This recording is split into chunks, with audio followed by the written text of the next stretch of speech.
Hi, Maddie.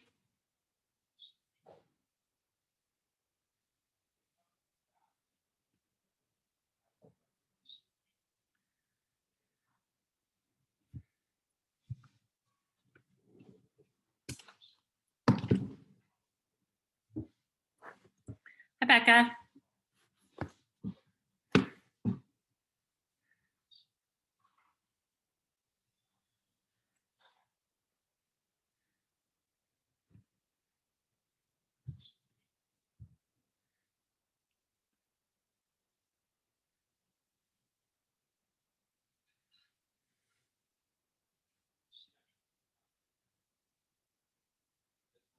Hi, Alexa.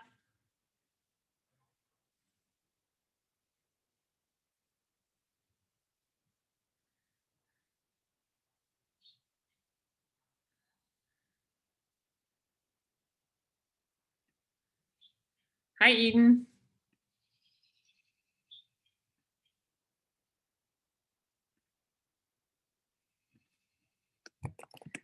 Have you guys been outside today? It is toasty warm out there.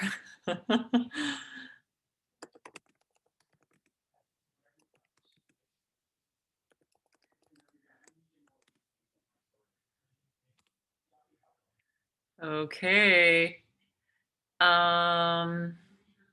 Maddie is making an observation here. Yes. He's noticing a pattern in both the number and probably quality of people here. So, hi. Good job. Good observing there, Maddie.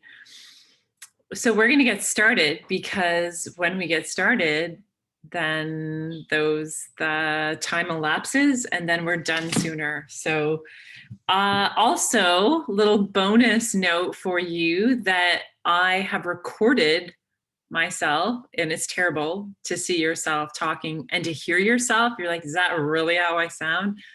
It's horrible and devastating, but I did it. And then you can watch that right after this if you want to, and then you're done. So that was like my compromise for those people who wanted to have the seminar right after geography and be done, and those who said, no, I need a half-hour break from Mrs. Ong. Hi, Ruben. So there we go.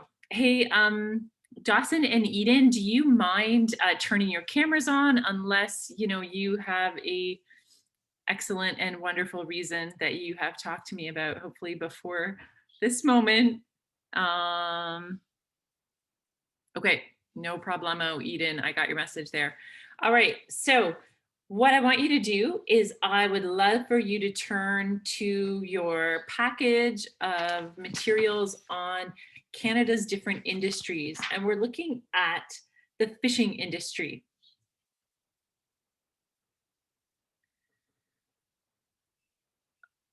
So with the fishing industry, I'm going to help you define those terms and then give you those facts under the introduction. So your page looks like this, except it doesn't have the color. Okay, so this is what we're working on, and by the end of our seminar, it will be done and you will have no more work to do for geography today. Okay, so who knows what a renewable resource is?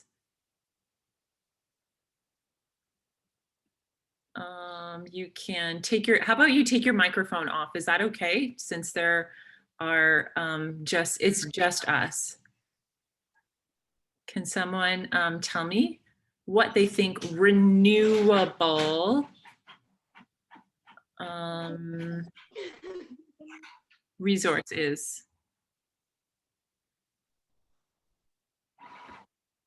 Okay, I'm glad you asked because I'm here to tell you renewable just means left on its own, it replenishes itself.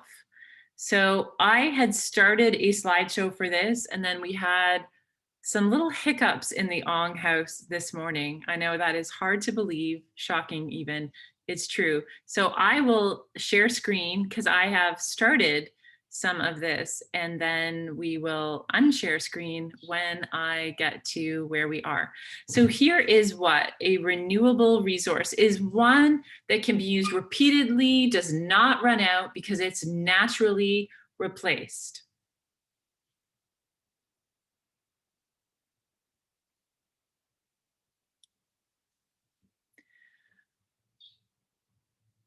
So when we think about resources, that if we don't touch them, they replenish themselves. Can you now think of an example of a renewable resource? Do you know what, guys? I will just send you the definitions, okay? So I'll just send this to you. You just watch the screen, follow along, and I'll send you the typed up definitions, okay? So no worries there. You can just enjoy the seminar without having to take notes right now on the definitions. So now that you know a renewable resource is one that does not run out and even left to itself replenishes itself. What is an example of a renewable resource?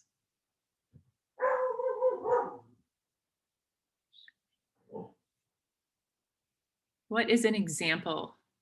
What is an example? Like wildlife? Sorry, Maddie, go ahead.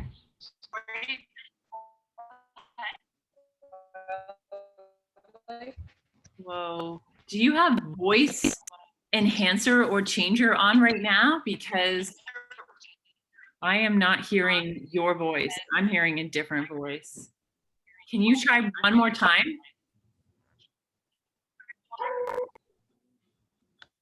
Oh, Maddie, can you try one more time? What's an example of a renewable resource? Like wildlife? Okay, yeah. So if we think of deer populations or duck populations for hunters, we can think of those are renewable resources because they naturally replenish themselves. Great. Hannah and Rebecca, did I see a hand down there? Did I see someone reaching to take their microphone off because they wanted to share? I said a dandelion because of the fingers at the end, and then they have the seeds attached to them, and then when the wind blows them, then they get planted and stuff. But Becca said water. So. Okay, leave it to Becca to come up with a slightly more studious version. Yes, good. Dandelions, like the flowers of the field, just naturally replenish themselves. Good. So we're going to talk today about fisheries. And fish is another example of something that left to itself, it should replenish itself because there is a natural cyclical season for fish to mate, to spawn, to do their thing, have babies, those babies hatch, and we get more fish. What we're going to see though is forestry is another example. Lots of times trees simply drop like their cones or their keys, which they're doing this time of year. Those go into the ground and a new tree sprouts up. We see that often. So that would be another example of something that would be a renewable resource.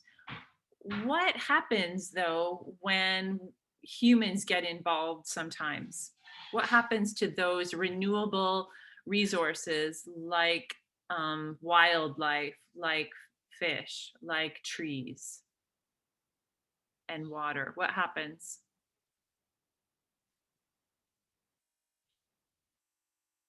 Go for it. They die, and then the people hunt them, and then they get extinct when there's too many people hunting them. Yeah, good one.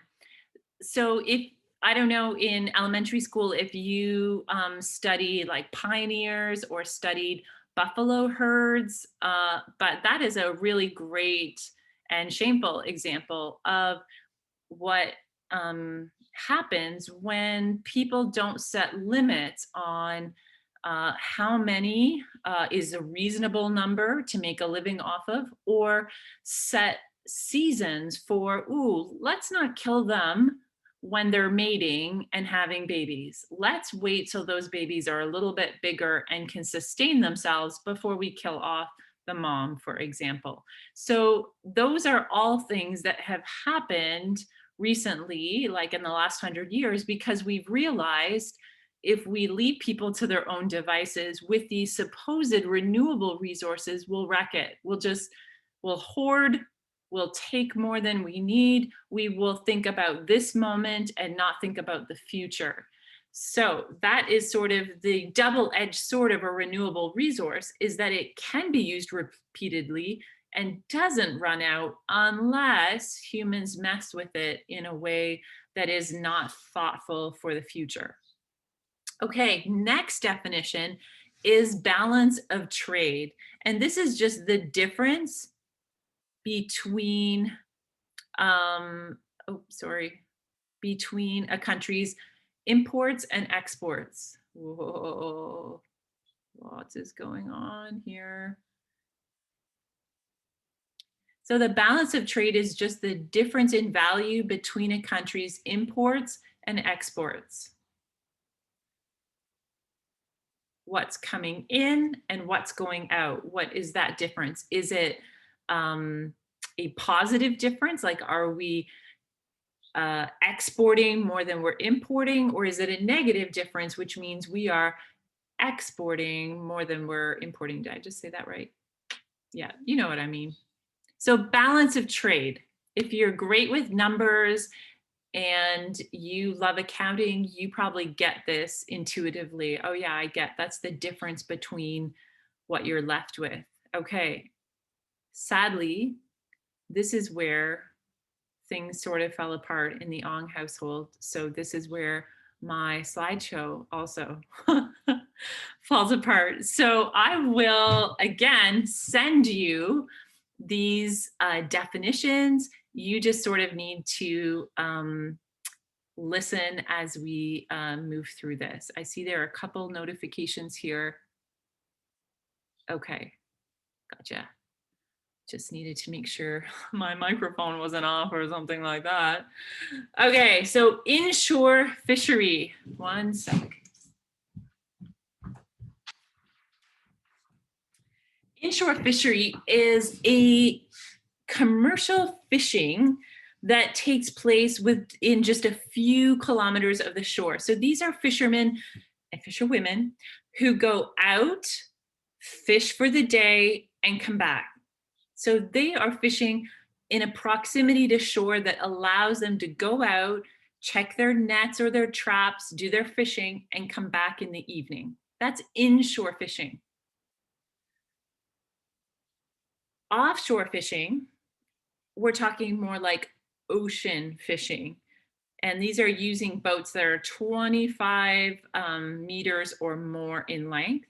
And those boats stay out for several days, do their fishing, check their nets and their catches, their traps, whatever it is they're using to fish with, and then they come back. Sometimes they're gone weeks at a time and they come back. So it makes sense if we think about inshore, you can get back into shore really quickly, like every night.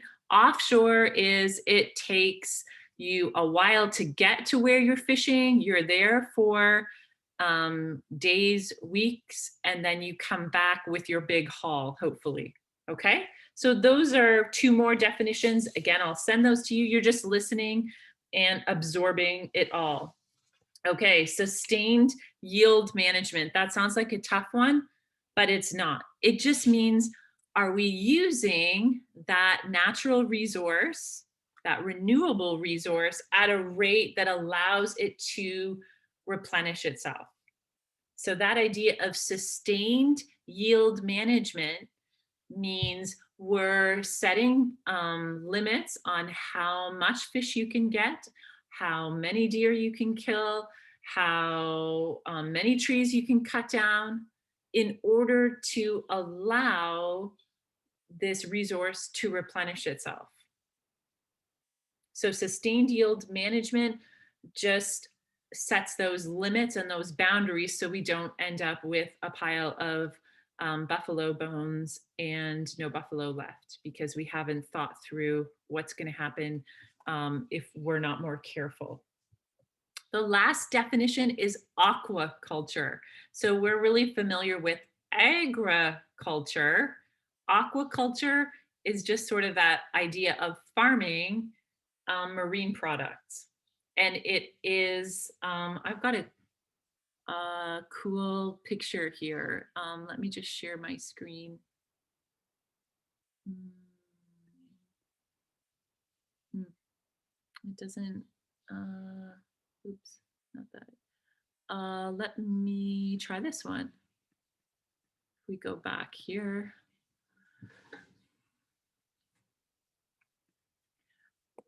So because we live where we do, it's probably likely that most of us haven't seen aquaculture, although we would be very familiar with agriculture.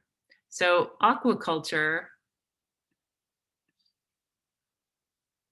these are some examples.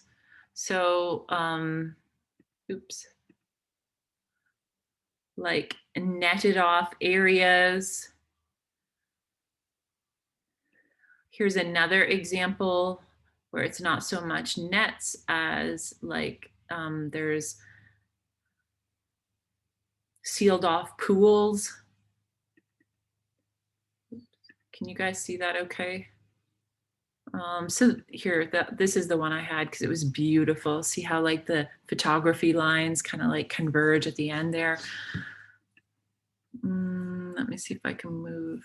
I can't, I could do nothing today. It's not my day, not my day to move pictures around. So aquaculture is where fishermen, instead of going out in inshore or offshore fishing, are setting up these places where they are breeding, they're switching different kinds of fish at different times in order to harvest them. It's kind of like the idea of greenhouse farming that can happen kind of in a small sealed off area, as opposed to a huge field of tomatoes. You have them growing in a smaller, more condensed area. Okay, so the last thing that we are going to do is I'm going to summarize that introduction for you. So you see that there are 5 arrows that say, under the introduction heading, list 5 facts you read. I did the reading for you, and I'm going to tell you what's important. So this is what you need to just in point form note that I can read, write down under those kind of arrow bullets. So ocean fishing is Canada's oldest industry. Ocean fishing is Canada's oldest industry.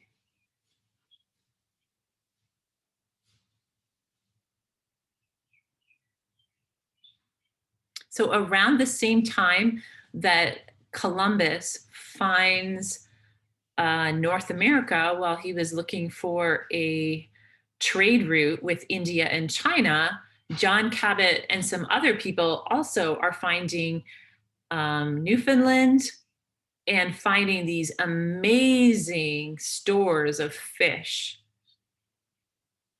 So on your green line, see that green line that divides? I'm going to give you and anyone who watches this video a bonus point. All you have to write on that green line is John Cabot, 1497. So that is the year that he comes and he finds this incredible store of codfish. And he says there's so many, you can almost walk across the water on them. Like they're so plentiful, you can scoop them with baskets. You don't even need nets. So John Cabot, 1497, on that line. Sorry, it's not green. It's just plain gray, but just write it on that line if you would like a bonus point. Okay, so our second arrow is in the 1500s, ships would come from Europe each summer to fish. In the 1500s, ships would come from Europe each summer to fish.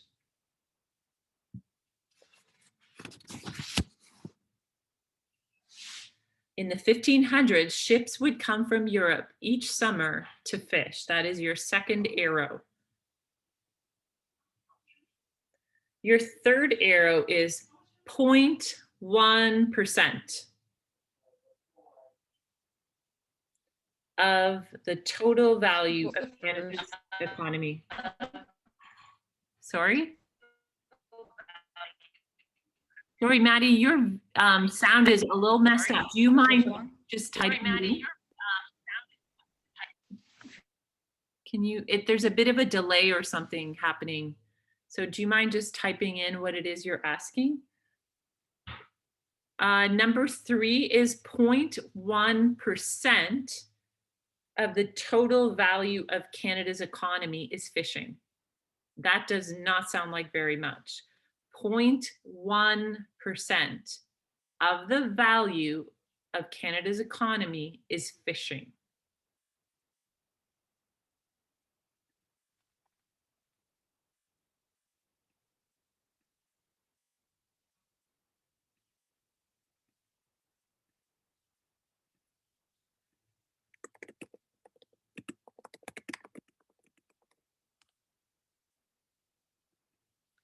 Okay, so 0.1% of the total value of Canada's economy is fishing. Doesn't sound that significant, but if your livelihood is fishing and you're living on the coastal areas, that's really significant to you and your family. So fishing is really important. This is number 4, the fourth arrow. Fishing is really important in the coastal and some inland areas. Fishing is really important in the coastal and some inland areas. So think about the East Coast, we've got PEI, Newfoundland, Labrador, New Brunswick, Nova Scotia. Fishing is really important on the Atlantic coast. Fishing is really important on the Pacific coast as we think of British Columbia along there. And we live around the Great Lakes. Lots of us, when we've gone to Port Stanley, have seen fishing boats. Maybe we didn't know that's what they were, but seen fishing boats coming in from doing some inshore fishing, just out for the day or the night and then back. Okay, so one more time. Fishing is really important in coastal and some inland areas. We're an inland area. We don't live on a coast, but we live around Great Lakes, and fishing is really significant around the Great Lakes. Okay, last arrow. Canada is one of the world's leading exporters of fish. So Canada is one of the world's leading exporters of fish. Oops.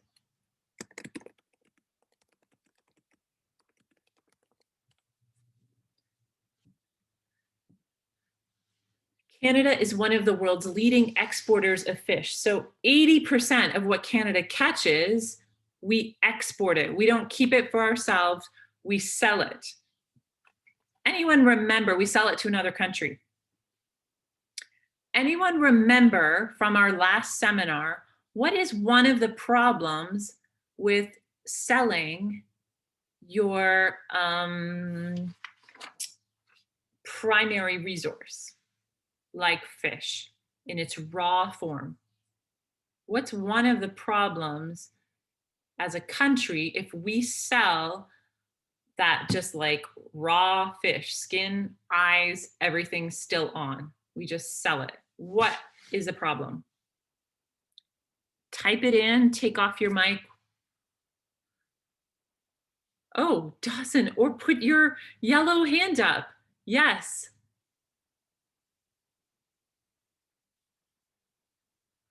What is a problem, Dawson?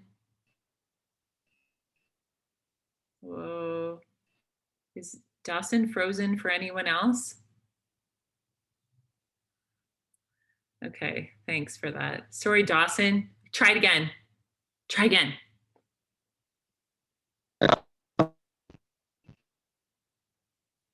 Oh. I couldn't hear you, Dawson. I'm sorry. Maybe our chat is the best way this time. Maybe it's my computer that's garbling everyone's voices. What's the problem? Throw it in our chat, guys. What is the problem with Canada selling our primary resources?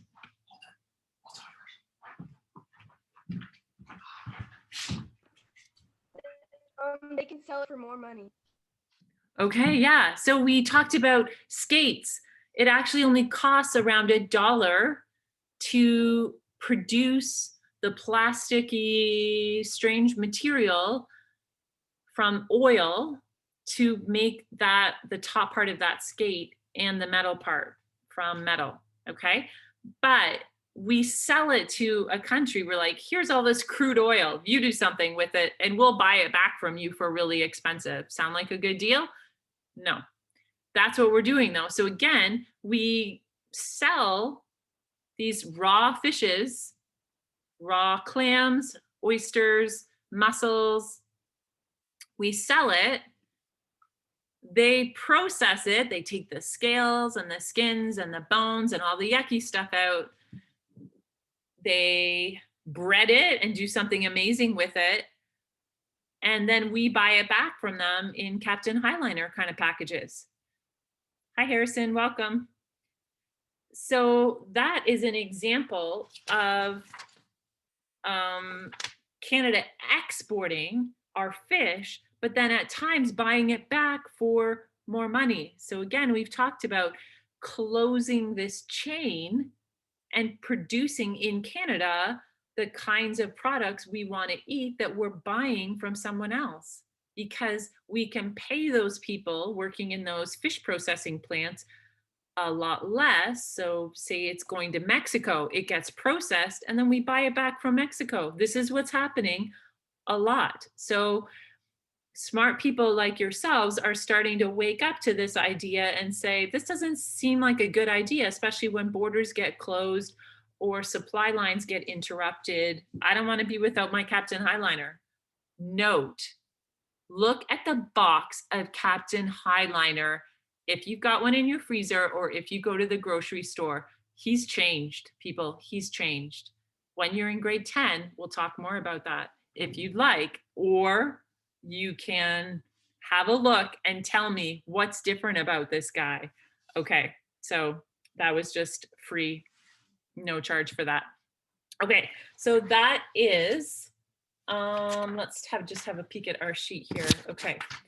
So then my question is, how does the fact that Canada is one of the world's leading exporters of fish help our balance of trade? Remember that definition?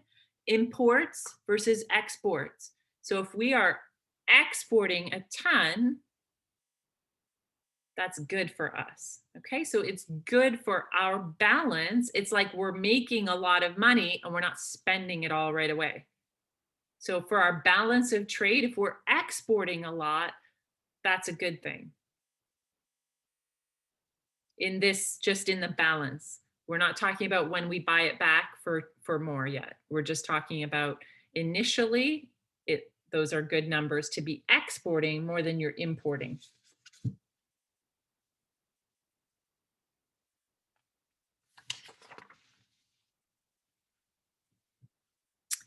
Okay, that was all that I wanted to cover today. I'll have you work on the ground fish, pelagic fish, and shellfish on Tuesday after your long weekend.